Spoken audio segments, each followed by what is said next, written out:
এখন যে পরিমাণ সেল করে সেই পরিমাণ সেল যেমন করে নাই, এরকম কোনো আন্দোলন হয় নাই। আজকে আমরা যে বেতন বৃদ্ধি করে যে পর্যন্ত নিয়ে আসবো ইনশাআল্লাহ, আমি আশা করি আমরা সক্ষম।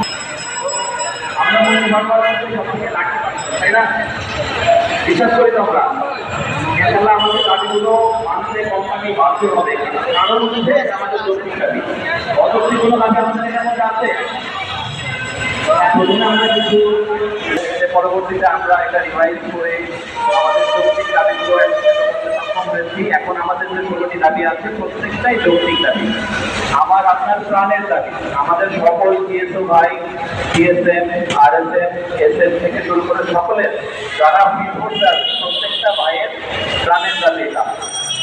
ঠিক আছে, আমরা ইনশাআল্লাহ এই দাবি শেষ পর্যন্ত আদায় করার জন্য যা যা করতে হবে আমরা করবো, রাজপথে থাকবো, সমস্যা নেই।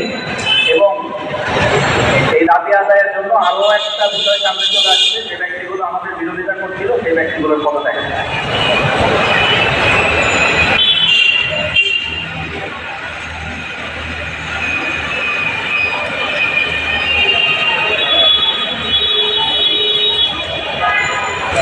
আচ্ছা, সকলের জন্য একটা সুখবর আছে, আর কিছু ব্যক্তির জন্য একটা দুঃসংবাদও আছে। যারা সিগনেচার করেছেন তাদের জন্য সুখবর, যারা সিগনেচার করেন নাই তাদের জন্য দুঃসংবাদ। যারা সিগনেচার করেন নাই তাদের খাবার দেওয়া হবে না লাস্টে। এখন কে কে সিগনেচার করেন নাই খুব দ্রুত তারা সিগনেচার করে নেন।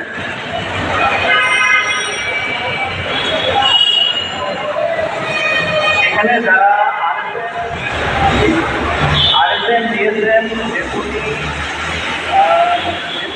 যারা আছেন প্রত্যেকে একটু মুস্তাকিম স্যারের সাথে দেখা করেন। আপনারা সকলে মিলে আমাদের